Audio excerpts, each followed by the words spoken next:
ఈ యొక్క నోవహ్ కాలంలో 40 పగళ్ళు 40 రాత్రులు గొప్ప వర్షం కురియడం జరిగింది. అందులో ప్రతి ఒక్కరు కూడా మరణించారు. అసలు దేవునికి ఎందుకు కోపం వచ్చింది?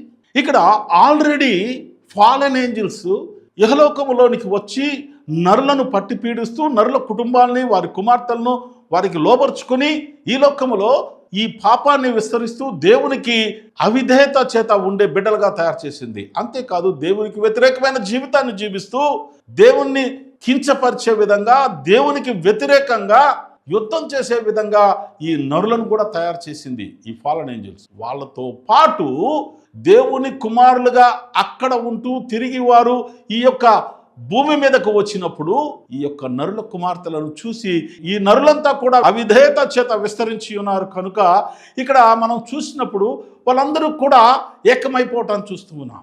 ఎవరికి సిగ్గు లేదు, ఎగ్గు లేదు, చెడ్డ పనులు చేస్తూ ఉన్నారు, ఇష్టానుకూలంగా బ్రతుకుతూ ఉన్నారు.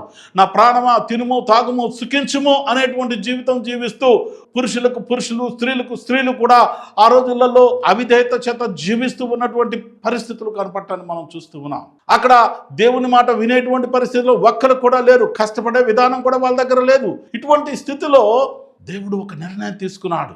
ఇక లాభం లేదు, నేను చేసిన పని కరెక్ట్ కాదేమోనని ఒక ఆలోచన వచ్చింది. అందుకొరకే ఒక నిర్ణయం తీసుకున్నాడు. అక్కడ ఆ నిర్ణయం ఏమిటి అంటే, ఇక నుండి నేను ఈ నరులను చూడటం నాకు ఇష్టం లేదు, ఇక నుండి ఈ నరులతో నాకు సంబంధం వద్దు. అందుకే నేను సృష్టించినటువంటి ఈ నరుల ద్వారా విస్తరించినటువంటి వీరిని అదేవిధంగా నా కుమారులుగా ఉండి నాకు అవిధేయత చేత నాకు దూరం అయిపోయి ఈ లోకములో ఇష్టానుకూలంగా నా ప్రాణమా తినుము సుఖించుము అనేటువంటి పరిస్థితులలో బ్రతుకుతున్నటువంటి ఈ దేవుని కుమారులను ఒకసారిగా నిర్మూలించాలనుకున్నాడు దేవుడు.